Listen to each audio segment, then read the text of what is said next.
Rajesh G, പെട്ടെന്ന് ഈ ആചാര അനുഷ്ഠാനങ്ങൾ അശ്ലീലാചാരമാണ്, അടിമത്തം അടിച്ചേൽപ്പിക്കലാണ്, ഒന്ന് വിശദീകരിച്ചു കൊടുക്കാമോ? കമ്മ്യൂണിസ്റ്റ് പാർട്ടിയുടെ പ്രയാത്രികനായ ശ്രീ റെജി ലൂക്കോസ് അങ്ങനെ പറയുള്ളൂ. അദ്ദേഹം എന്തായാലും മറുപടി പറയാൻ അദ്ദേഹത്തിന് കൂടുതൽ സമയം വേണം. കാരണം അദ്ദേഹം മാത്രമേ ഉള്ളൂ, ബാക്കി എല്ലാവരും ഒരേ ആശയത്തിൽ ഉള്ളവരാണ്. അപ്പൊ തീർച്ചയായിട്ടും അദ്ദേഹത്തോട് ഒരു കാര്യം കൂടി. ഇപ്പോ നമ്മൾ ഈ വീഡിയോ കാണിച്ചുകൊണ്ടിരിക്കുന്നത് 5ാം ക്ലാസ്സിൽ പഠിക്കുന്ന കുട്ടി, അതായത് 10 വയസ്സുള്ള ഒരു കുട്ടി തന്റെ മുത്തശ്ശന്റെ പ്രായമുള്ള അധ്യാപകന്റെ പാദങ്ങളെ പൂജിക്കുന്ന ഒരു രംഗമാണ്. അപ്പൊ ബാലാവകാശ ലംഘന നിയമ പരിധിയിൽ വരുന്നതാണെങ്കിൽ ഞാൻ ഇസ്ലാമിക സമൂഹത്തിൽ നിന്ന് ഇതിൽ വലിച്ചെടുക്കാൻ ആഗ്രഹിക്കുന്നില്ല. പക്ഷെ സുന്നത്ത് കർമ്മത്തെ കുറിച്ച് അങ്ങയുടെ അഭിപ്രായം എന്താണ്? 2 വയസ്സുള്ള കുട്ടിയുടെ ലിംഗത്തിന്റെ അഗ്രചർമ്മം ആ കുട്ടിയുടെ സമ്മതമില്ലാതെ മുറിച്ചു മാറ്റുന്നതിനെ കമ്മ്യൂണിസ്റ്റ് പാർട്ടി എതിർക്കുന്നുണ്ടോ? ഇടതുപക്ഷ നിരീക്ഷകർ എന്ന രീതിയിൽ എല്ലാ അന്ധവിശ്വാസങ്ങളെയും അനാചാരങ്ങളെയും ദുരാചാരങ്ങളെയും താങ്കൾ എതിർക്കുന്നു എങ്കിൽ ഈ ഒരു കർമ്മത്തിൽ ഞങ്ങൾക്ക് അതിലുള്ള അഭിപ്രായ വ്യത്യാസങ്ങളൊക്കെ ഉണ്ട്. അത് മറ്റൊരവസരത്തിൽ ഞങ്ങൾ വ്യക്തമാക്കാം.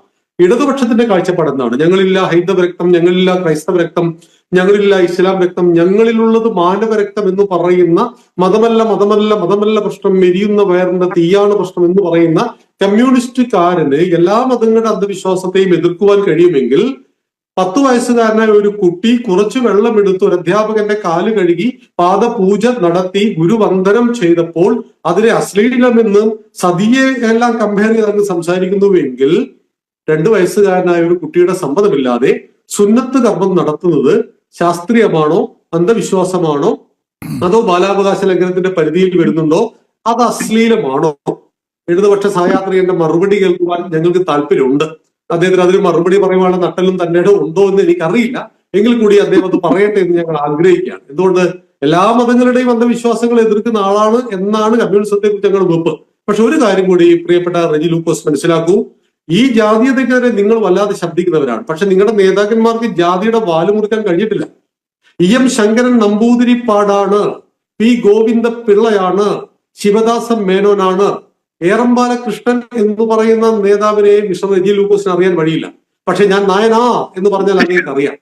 ഞങ്ങളുടെ നാട്ടിൽ ജാതിരഹിത സമൂഹം മതനിരപേക്ഷ കേരളം എന്ന് പറഞ്ഞ ഒരു പരിപാടി ഉണ്ടായിരുന്നു. ജാതിരഹിത സമൂഹം ഉദ്ഘാടനം ചെയ്യാൻ വന്ന ആളാരാന്ന് അറിയണ്ടേ? പോളിറ്റി ബ്യൂറോ അംഗം S രാമചന്ദ്രൻ പിള്ള. രാമചന്ദ്രൻ പിള്ളയെ കൊണ്ടുവന്നിട്ടാണ് ഇവര് ഈ പറയുന്ന ജാതിക്കെതിരാണ്, ഞങ്ങൾ മതത്തിനെതിരാണെന്ന് പറയാൻ അർത്ഥമില്ല. നിങ്ങൾ ഹിന്ദുവിന് മാത്രം എതിരാണ്. ഹിന്ദുവിന്റെ ആചാരങ്ങൾക്കും വിശ്വാസങ്ങൾക്കും മാത്രമേ കമ്മ്യൂണിസ്റ്റുകൾ എതിരായിട്ടുള്ളൂ. നേരത്തെ വത്സേട്ടൻ പറഞ്ഞതുപോലെ കമ്മ്യൂണിസത്തിന്റെ അന്ത്യം കേരളത്തിൽ സംഭവിക്കാൻ പോകുന്നു, ഭാരതത്തിലെ മറ്റു സംസ്ഥാനങ്ങളിൽ സംഭവിച്ചു. അതിന് കാരണം ഈ നാടിന്റെ ദേശീയതയെ, സംസ്കാരത്തെ മാനിക്കുവാൻ നിങ്ങൾ കഴിയുന്നില്ല. നിങ്ങൾക്ക് ഭാരത് മാതാ കി ജയ് എന്ന് വിളിച്ചു കൊടുക്കേണ്ടി വന്നത് ഈ ഗവർണറുടെ വിവാദം വന്നപ്പോഴാണ്. ബിനോയ് വിശ്വം വിളിച്ചു കൊടുക്കുന്നത് ഞാൻ കേട്ടു. ചരിത്രത്തിൽ ആദ്യമായിട്ടാണ് കമ്മ്യൂണിസ്റ്റ് പാർട്ടിയുടെ നേതാവ് ഭാരതം എന്റെ അമ്മയാണ്, എന്റെ അമ്മ ജയിക്കട്ടെ എന്ന് പറയുന്നത്. അപ്പൊ നിങ്ങളൊക്കെ ചൈന അമ്മയായി കാണുന്നവരാണ്, അല്ല റഷ്യ അമ്മയായി കണ്ടവരായിരുന്നു. അപ്പൊ നിങ്ങൾക്ക് ഈ മണ്ണിന്റെ സംസ്കാരം, പാരമ്പര്യം ഒന്നും നിങ്ങൾക്ക് ഉൾക്കൊള്ളുവാൻ കഴിയില്ല. ഈ മണ്ണിന് അതിൻ്റെതായ സംസ്കാരങ്ങളും രീതികളുണ്ട്. ഞങ്ങളുടെ പ്രധാനമന്ത്രി മോദിജി ഗുരു പരമ്പരയെ ആദരിക്കുന്ന മഹാ വ്യക്തിയാണ്. അദ്ദേഹം ഗുരുക്കന്മാരെ കാണുമ്പോൾ പാദങ്ങളിൽ നമസ്കരിക്കുന്ന ആളാണ്. ഇന്ന് 20ഓളം സംസ്ഥാനങ്ങൾ ഭരിക്കുന്ന ആളുകൾ, RSSന്റെ പ്രചാരകന്മാരും കാര്യവാഹന്മാരും, ഭാരതത്തിലെ ഏറ്റവും വലിയ സംസ്ഥാനമായി UP ഭരിക്കുന്നത് ഒരു സന്യാസി വര്യൻ തന്നെയാണ് എന്നറിയണം. അപ്പൊ ഈ ഹിന്ദുധർമ്മം, RSS മുന്നോട്ട് വെക്കുന്ന ആശയങ്ങളെ ഇരുകൈകൾ നീട്ടി സ്വീകരിക്കുന്ന ഒരു ഭൂരിപക്ഷ ജനത ഇവിടെയുണ്ട്. ജനാധിപത്യം ഭൂരിപക്ഷത്തിന്റെ അഭിപ്രായമാണെങ്കിൽ ഈ രാജ്യത്തിന്റെ പ്രധാനമന്ത്രിയായിട്ട് മോദിജിയെ വീണ്ടും ഈ നാട്ടിലെ ജനങ്ങൾ തെരഞ്ഞെടുത്തുവെങ്കിൽ പാദപൂജയും ഗുരുവന്ദനവും സംസ്കാരവും രാമക്ഷേത്രവും എല്ലാം ഇവിടെ വേണം എന്ന് ആവശ്യപ്പെടുന്ന ഒരു ജനതതി ഇവിടെ ഉണ്ട്. അവിടെ ആചാരങ്ങൾ, സതി എന്ന് പറയുന്ന ആചാരം എപ്പോ വന്നു, എങ്ങനെ വന്നു എന്നൊക്കെ റെജി ലൂക്കോസ് മനസ്സിലാക്കണം. സതി പുരാണങ്ങളിലും ഇതിഹാസങ്ങളിലും എവിടെയും കാണാൻ നിങ്ങൾക്ക് കഴിയില്ല. സതി എന്ന ആചാരം നിങ്ങൾ ആലോചിച്ചു, രാമായണത്തിൽ എവിടെയാണ് സതി ഉള്ളത്? ദശരഥ മഹാരാജാവ് മരിച്ചപ്പോൾ 3 ഭാര്യമാരിൽ ആരാണ് തീയിൽ ചാടി മരിച്ചത്? 100 കൗരവർ മരിച്ചപ്പോൾ ആരെങ്കിലും തീയിൽ ചാടി മരിച്ചിട്ടുണ്ടോ? അവിടെ നിങ്ങൾ ഈ സതി വന്നത് ഇസ്ലാമിക ഭരണകാലത്താണ്. ഇസ്ലാമിക ഭരണകാലത്ത് ഹിന്ദു പുരുഷന്മാരെ കൊന്നുകളഞ്ഞാൽ ഇപ്പൊ ചെയ്യുന്നത് പോലെ തന്നെ ഈ മുഗൾ രാജാക്കന്മാരെ, ഗസ്നി, ഗോറി, ഗിൽജി, തുഗ്ലക്ക്, ബഹദൂർ ഷാ രണ്ടാമൻ വരെയുള്ള ആളുകൾ ഹിന്ദു സ്ത്രീകളെ, പെൺകുട്ടികളെ ലൈംഗിക അടിമകളാക്കിയിരുന്നു. ISIS എങ്ങനെയാണോ SED പെൺകുട്ടികളെ ലൈംഗിക അടിമകളാക്കിയത് അതുപോലെ ചെയ്തിരുന്നു. അന്ന് പുരുഷന്മാർ മരണപ്പെട്ടാൽ രക്ഷയില്ലാതെ ഹിന്ദു സ്ത്രീകൾ അഗ്നിപ്രവേശം ചെയ്തു. പിന്നീട് ആ ദുരാചാരത്തെ ആചാരത്തെ ദുരാചാരമായിട്ട് മാറി അത് ഹിന്ദുക്കളായിട്ട് തന്നെ ഇല്ലാതാക്കി. രാജാ റാംമോഹൻ റോയ് ആണ് സതിയെ നിരോധിക്കുവാൻ വേണ്ടിയുള്ള മുൻകൈയെടുത്തത്. കേരളത്തിൽ തൊട്ടുകൂടായ്മയും തീണ്ടിക്കൂടായ്മയും ഉണ്ടായിരുന്നു. അതിൽ നിന്ന് കമ്മ്യൂണിസ്റ്റുകാർ ഒരു പങ്കുമില്ല. 924 വൈക്കം സത്യാഗ്രഹം, 31 ഗുരുവായൂർ സത്യാഗ്രഹം, 36 ക്ഷേത്രപ്രവേശന വിളംബരം, 39 പിണറായിയിലെ പാറപ്പുറത്താണ് ഇന്ത്യൻ കമ്മ്യൂണിസ്റ്റ് പാർട്ടി രൂപം കൊള്ളുന്നത്. അപ്പൊ കേരളത്തിന്റെ നവോത്ഥാന ചരിത്രം എന്ന് പറയുന്നത് പുലയനെയും പറയനെയും അമ്പലത്തിൽ കയറ്റിയത് ഒരു കമ്മ്യൂണിസ്റ്റുകാരനുമല്ല. ശ്രീനാരായണ ഗുരുദേവൻ, ചട്ടമ്പി സ്വാമി തിരുവടികൾ, മഹാത്മാ അയ്യങ്കാളി, മന്നത്ത് പത്മനാഭൻ, ടി.കെ. മാധവൻ, പണ്ഡിറ്റ് കറുപ്പൻ, ആർ ശങ്കർ, കുമാരനാശാൻ, സഹോദരയ്യപ്പൻ, എവിടെയും ഒരു കമ്മ്യൂണിസ്റ്റുകാരന്റെ പേര് അതിൽ വരുന്നില്ല. നിങ്ങൾ ജാതിയുടെ വാലും പേര് നടന്നുകൊണ്ട് ജാതിക്കെതിരെ സംസാരിക്കുന്നവരാണ്. ശങ്കരൻ നമ്പൂതിരിപ്പാടെന്ന പേര് മാറ്റുവാൻ നിങ്ങൾക്ക് കഴിഞ്ഞിട്ടില്ല. അപ്പൊ എന്റെ ചോദ്യം ഇത്രയേ ഉള്ളൂ. അങ്ങേ കൂടുതൽ അവസരമുണ്ട്. ചോദ്യത്തിന്റെ ഉത്തരം പറയുമ്പോൾ 10 വയസ്സുള്ള കുട്ടി ഗുരുവിന്റെ പാദങ്ങളെ നമസ്കരിച്ചത് അശ്ലീലവും അന്ധവിശ്വാസവും ദുരാചാരവും പഴയ സതിയും ഒക്കെ തിരിച്ചു കൊണ്ടുവരുന്ന വ്യഗ്രതയോടുകൂടി നിങ്ങൾ പറഞ്ഞപ്പോൾ 2 വയസ്സുകാരനായ കുട്ടിയുടെ സുന്നത്ത് കർമ്മം നടത്തുന്നത് ശരിയാണോ തെറ്റാണോ? അതിനുകൂടി മറുപടി അങ്ങ് പറയണം. പ്രിയ സുജനങ്ങളെ, സാദര നമസ്കാരം. രാജേഷ് നാദാപുരമാണ്. കഴിഞ്ഞ ദിവസം ജനം ടിവിയിൽ നടന്നൊരു ചർച്ചയിൽ പങ്കെടുക്കുവാനിടയായി. നമ്മുടെ ഗുരുനാഥന്മാരുടെ പാദപൂജ നടത്തിയ വിഷയവുമായി ബന്ധപ്പെട്ട് കേരളത്തിന്റെ വിദ്യാഭ്യാസ വകുപ്പ് മന്ത്രിയും കമ്മ്യൂണിസ്റ്റ് പാർട്ടിയും ഉയർത്തുന്ന ചില കാര്യങ്ങൾ കുട്ടികളെ കൊണ്ട് അധ്യാപകന്മാരുടെ കാല് കഴുകിക്കുന്നു എന്നാണ് വ്യാസപൂർണിമ ദിനത്തിൽ ഗുരുവന്ദനത്തെ കമ്മ്യൂണിസ്റ്റുകൾ ചിത്രീകരിച്ചിരിക്കുന്നത്. അത് രണ്ടും 2 തരത്തിലാണ് ചിത്രീകരണം നടത്തിക്കൊണ്ടിരിക്കുന്നത്. എന്തുകൊണ്ടാണ് കമ്മ്യൂണിസ്റ്റുകൾ നമ്മുടെ വിശുദ്ധമായ ആചാരങ്ങളെ ഇത്രമാത്രം നിന്ദിക്കുകയും വിമർശിക്കുകയും അശ്ലീലം എന്നൊക്കെ പറയുകയും ചെയ്യുന്നത്? ഒരു അതിശയവുമില്ല. ഹിന്ദുക്കൾ വളരെ ജാഗ്രതയോടുകൂടി ശ്രദ്ധിക്കേണ്ട വിഷയമാണ്. പ്രത്യേകിച്ച് പഞ്ചായത്ത് തെരഞ്ഞെടുപ്പും നിയമസഭാ തെരഞ്ഞെടുപ്പൊക്കെ ആസന്നമായി ഈ കാലഘട്ടത്തിൽ നമ്മുടെ വോട്ട് രേഖപ്പെടുത്തുമ്പോൾ കമ്മ്യൂണിസം ഹൈന്ദവ സമൂഹത്തിന് ആവശ്യമുള്ളതാണോ എന്ന് ചിന്തിക്കേണ്ട ഒരു സമയം കൂടിയാണ്. വളരെ വേദനിപ്പിക്കുന്ന എൻ്റെ ജീവിതത്തിലെ ഒരു അനുഭവം എന്ന് പറയുന്നത്, അനുഭവമല്ല, ഒരു പുസ്തകം പണം കൊടുത്തു വാങ്ങിയതിന്റെ പേരിൽ ദുഃഖിക്കേണ്ടി വന്നത് ഹരീഷിന്റെ മീശ എന്ന നോവൽ വാങ്ങിയപ്പോഴാണ്. അത് 150 രൂപയോ മറ്റോ ആണ് വില. കുറച്ച് വർഷങ്ങൾക്ക് മുമ്പാണ്. ആ നോവൽ ഒരു ചർച്ചയ്ക്ക് വേണ്ടിയിട്ട് അത് പണം കൊടുത്തു വാങ്ങേണ്ടി വന്നതാണ്. ഹിന്ദു സ്ത്രീകൾ രാവിലെ അമ്പലത്തിൽ നിന്ന് വരികയാണ്. അപ്പോൾ ഹരീഷിന്റെ നോവലിലെ 2 കഥാപാത്രങ്ങൾ ചോദിക്കുകയാണ്, ഇവർ രാവിലെ എവിടുന്നാണ് കുളിച്ചൊരുങ്ങി അണിഞ്ഞു വരുന്നത്? അപ്പോൾ പറഞ്ഞു, മറ്റേ കഥാപാത്രം പറയുകയാണ്, അവർ അമ്പലത്തിൽ പോയിട്ട് വരികയാണല്ലോ. അപ്പോൾ മറ്റേയാൾ, ഇവർ എന്തിനാണ് അമ്പലത്തിൽ പോകുന്നത്? അപ്പോൾ രണ്ടാമത്തെ കഥാപാത്രം പറയുകയാണ്, ഇവർ ദൈവത്തെ കാണുവാനാണ്, പ്രാർത്ഥിക്കുവാനാണ് പോകുന്നത്. മറ്റേയാൾ ചിരിച്ചുകൊണ്ട് പറയുന്നു, അല്ല, ഈ ഹിന്ദു സ്ത്രീകൾ, ഈ ഭക്തകൾ അമ്പലത്തിൽ പോകുന്നത് ശാന്തിക്കാരനുമായിട്ട് ശാരീരിക ബന്ധം പുലർത്തുവാനാണ്, ലൈംഗിക നിർവൃതിക്കു വേണ്ടിയാണ്. പച്ചയായിട്ട് ഹിന്ദു സ്ത്രീകളെ അവഹേളിച്ചു. കേരളത്തിൽ വലിയ പ്രതിഷേധങ്ങൾ എല്ലാം ഹൈന്ദവ സംഘടന നടത്തി. പക്ഷെ അതോടുകൂടി ഒരു തരംതാണ ഒരു നോവലിസ്റ്റ് കേരളം മുഴുവൻ കുപ്രസിദ്ധി ആർജിച്ചു. പ്രസിദ്ധി 2 തരത്തിലാണ്, സുപ്രസിദ്ധിയും കുപ്രസിദ്ധിയും. വിവേകാനന്ദ സ്വാമികളെയും നമുക്കറിയാം, ഒസാമ ബിൻ ലാദനെയും നമുക്ക് പരിചയമുണ്ട്. സ്വാമിജി സുപ്രസിദ്ധനാണെങ്കിൽ ബിൻ ലാദൻ കുപ്രസിദ്ധനാണ്. അങ്ങനെ കുപ്രസിദ്ധി ആർജിച്ചു ഹരീഷ്. എന്നാൽ ആ ഹരീഷിന് എഴുത്തച്ഛൻ പുരസ്കാരം കൊടുത്തു. 5 ലക്ഷം രൂപയും പ്രശസ്തി പത്രവും അടങ്ങുന്ന എഴുത്തച്ഛൻ പുരസ്കാരം കൊടുത്തതാണ് നമ്മുടെ നാട്ടിലെ കമ്മ്യൂണിസ്റ്റുകൾ, ഈ പിണറായി വിജയൻ സർക്കാർ ചെയ്ത ഏറ്റവും ഗുരുതരമായ തെറ്റ്.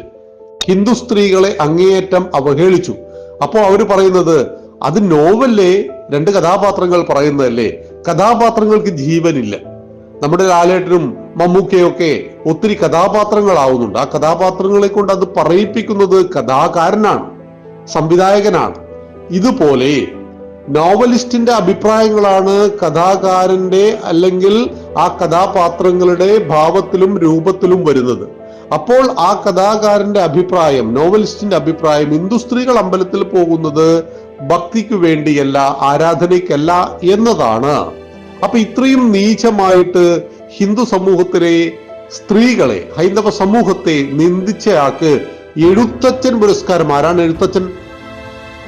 മലയാള ഭാഷയുടെ പിതാവാണ്. അദ്ദേഹമാണ് അധ്യാത്മ രാമായണം എഴുതിയത്. രാമോ വിഗ്രഹവാൻ ധർമ്മ, ധർമ്മത്തിന്റെ പ്രതീകമായ ശ്രീരാമചന്ദ്ര മഹാദേവനെ അതിമനോഹരമായ സംസ്കൃതത്തിലും മലയാളത്തെയും കോർത്തിണക്കിക്കൊണ്ട് മലയാള രാജ്യത്തിന് സമർപ്പിച്ച ആ മഹാത്മാവിന്റെ പേരിലുള്ള അവാർഡ് കൊടുത്തിരിക്കുന്നത് ഹിന്ദു സ്ത്രീകളെയും ഹൈന്ദവ ദർശനത്തെയും അങ്ങേയറ്റം അവഹേളിച്ച മീശ നോവൽ എഴുതിയ ഹരീഷിനാണെന്ന് പറയുമ്പോൾ ഹൈന്ദവ സമൂഹത്തെ എത്രമാത്രം കമ്മ്യൂണിസ്റ്റ് പാർട്ടി അവമതിക്കുന്നു എന്നത് നമുക്കറിയാം. 2018 നമ്മൾ ഒരിക്കലും മറന്നു പോകരുത്. സുപ്രീം കോടതിയുടെ വിധിയുടെ മറപറ്റി. എന്തായിരുന്നു ആ വിധിയുടെ കാരണവും? ശബരിമലയിൽ യുവതികൾക്ക് പ്രവേശനം ആകാൻ പറ്റുമോ? അങ്ങനെ ഒരു കേസ് സുപ്രീം കോടതിയുടെ മുന്നിൽ എത്തിയ സമയത്ത് സുപ്രീം കോടതി ഉമ്മൻചാണ്ടി സർക്കാരിനോട് ചോദിച്ചു, അങ്ങനെ ആവാകുമോ? ഉമ്മൻചാണ്ടി പറഞ്ഞു, കേരളത്തിന്റെ 10,000-കണക്കിന് 50,000-ൽ പരം ക്ഷേത്രങ്ങളിൽ ഒരൊറ്റ ക്ഷേത്രത്തിലാണ് യുവതികൾ കേരണ്ട എന്ന് പറയുന്ന ഒരു ആചാരമുള്ളത്. അതുകൊണ്ട് ഇവിടെ യാതൊരു സാമൂഹ്യ പ്രശ്നങ്ങളും ഇവിടെ ഇല്ല. അതുകൊണ്ട് ശബരിമലയിൽ യുവതീ പ്രവേശനത്തിന്റെ ആവശ്യമില്ല എന്ന് പറഞ്ഞു. പക്ഷേ നമ്മുടെ VS അച്യുതാനന്ദൻ പറഞ്ഞു, അച്യുതാനന്ദൻ സർക്കാർ പറഞ്ഞു അവിടെ യുവതികളെ പ്രവേശിപ്പിക്കണം.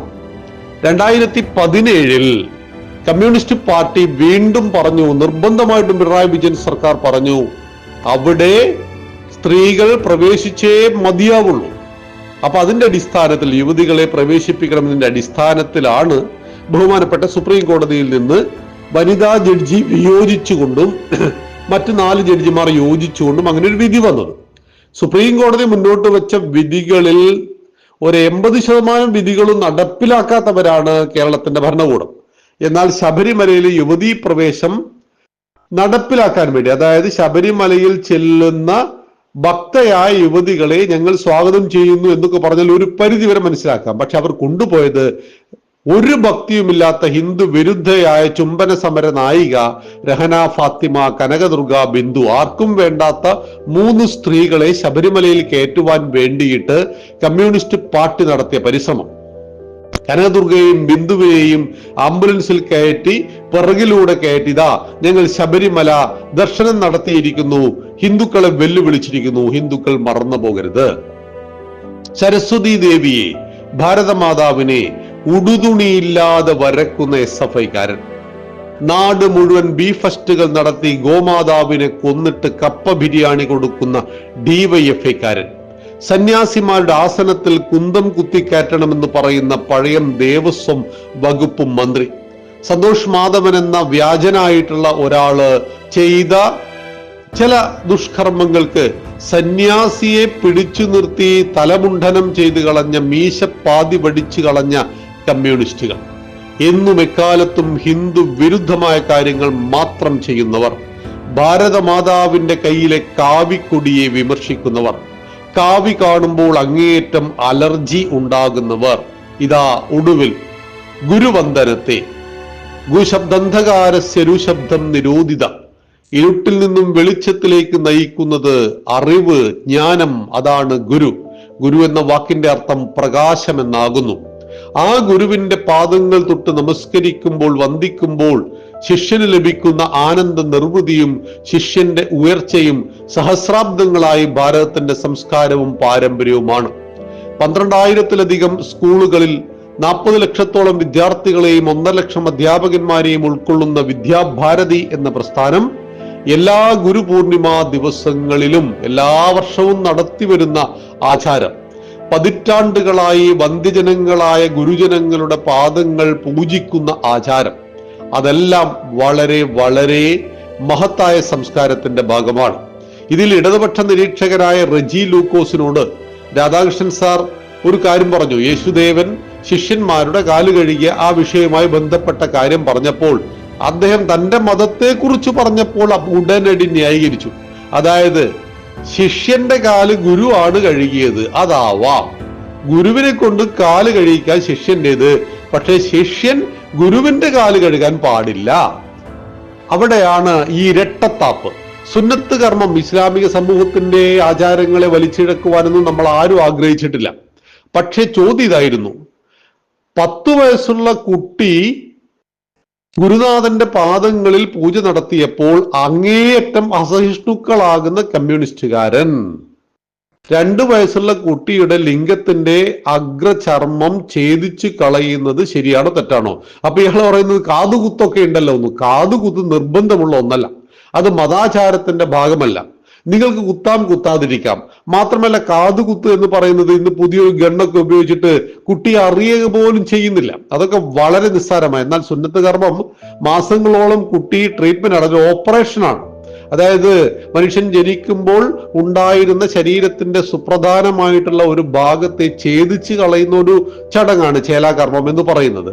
അപ്പൊ ആ കർമ്മത്തോട് കമ്മ്യൂണിസ്റ്റുകളുടെ കാഴ്ചപ്പാട്, മുസ്ലിങ്ങളുമായിട്ട് അതിന് യാതൊരു ബന്ധം, ഈ ചർച്ചയിൽ മുസ്ലിങ്ങളുമായിട്ടുള്ള ബന്ധമൊന്നും അതിനില്ല. പക്ഷെ കമ്മ്യൂണിസ്റ്റുകാരൻ പറയുന്നു ഞങ്ങളിൽ ഹൈന്ദവ രക്തമില്ല, ഞങ്ങളിൽ ക്രൈസ്തവ രക്തമോ ഇസ്ലാം രക്തമോ ഇല്ല, ഞങ്ങളിൽ മാനവ രക്തമാണുള്ളത്, ഞങ്ങൾ മനുഷ്യന്റെ ആളുകളാണ്, ഞങ്ങൾ വൈരുദ്ധ്യാധിഷ്ഠിത ഭൗതികവാദത്തിലാണ് വിശ്വസിക്കുന്നത്, ഞങ്ങൾ മതങ്ങളിൽ വിശ്വസിക്കുന്നില്ല, ദൈവങ്ങളിൽ വിശ്വസിക്കുന്നില്ല, ഈ പ്രപഞ്ചത്തിലെ സർവ്വതും സൃഷ്ടിച്ചതിന്റെ അടിസ്ഥാനം പദാർത്ഥങ്ങൾ എന്ന് പറയുന്ന വൈരുദ്ധ്യാധിഷ്ഠിത ഭൗതികവാദത്തിൽ വിശ്വസിക്കുന്ന കമ്മ്യൂണിസ്റ്റുകാരനോട് സുന്നത്ത് കർമ്മത്തെ കുറിച്ച് ചോദിച്ചപ്പോൾ കമാ എന്നൊരു ഉത്തരമില്ല, ഒരു മറുപടിയോ അവൻ പറയുന്നില്ല. അത് ന്യായീകരിക്കുവാൻ പറയുന്നു. റെജി ലൂക്കോസ് ഒരു പമ്പര വിഡ്ഢിത്തവും പറഞ്ഞു. ഒരുപാട് ക്രിസ്ത്യാനികളും ഹിന്ദുക്കളും ഇപ്പോൾ സുന്നത്ത് കർമ്മം നടത്തുന്നുണ്ട്, താങ്കൾ നടത്തിയിട്ടുണ്ടോ എന്ന് എനിക്കറിയില്ല. പക്ഷെ ഒരു ക്രിസ്ത്യാനിയും ഒരു ഹിന്ദുവും സുന്നത്ത് കർമ്മവും നടത്തുന്നില്ല. സുന്നത്ത് കർമ്മം അശാസ്ത്രീയമാണ്. കാരണം സുന്നത്ത് കർമ്മം ദൈവ നിഷേധവുമാണ്. ദൈവം സമ്പൂർണനാണെങ്കിൽ മനുഷ്യ സൃഷ്ടിയും സമ്പൂർണമായിരിക്കണം. അങ്ങനെ സമ്പൂർണമായി സൃഷ്ടിക്കപ്പെട്ട മനുഷ്യന്റെ ലിംഗത്തിന്റെ അഗ്രഛേദനം നടത്തുന്നത് ദൈവ നിഷേധമാണ്, അല്ലെങ്കിൽ ദൈവം സൃഷ്ടിയിൽ പൂർണ്ണനല്ല. ഈ ഉത്തരമാണ് പണ്ട് ചിദാനന്ദപുരി സ്വാമികൾ മഞ്ചേരി സംവാദത്തിൽ എം അക്ബറുടെ മുന്നിൽ വെച്ചത്. അതോടുകൂടി ഇതിന് മറുപടി പറയുവാനും അക്ബറിന് കഴിഞ്ഞിട്ടില്ല. കാരണം ദൈവം സമ്പൂർണനാണ് എങ്കിൽ ദൈവം സൃഷ്ടിക്കപ്പെട്ട എല്ലാ അവയവങ്ങളും മനുഷ്യന് വേണം. അതിന് വളരെ വിചിത്രമായൊരു വിഡ്ഢിത്തമായിരുന്നു എം അക്ബർ പറഞ്ഞത്. മനുഷ്യന്റെ ചില ഭാഗങ്ങൾ വളർന്നു വരുന്നു, അവരത് വെട്ടിമാറ്റാറുണ്ടല്ലോ. അപ്പൊ ഏതൊക്കെയാണ് അത്? നഖവും മുടിയുമാണ്. നഖവും മുടിയും കോശങ്ങളില്ലാത്ത ശരീരഭാഗങ്ങളാണ്. അത് അനന്തമായിട്ട് വളരും. അത് വെട്ടിമാറ്റുമ്പോൾ നമുക്ക് ഒരിക്കലും വേദനയും ഉണ്ടാകുന്നില്ല.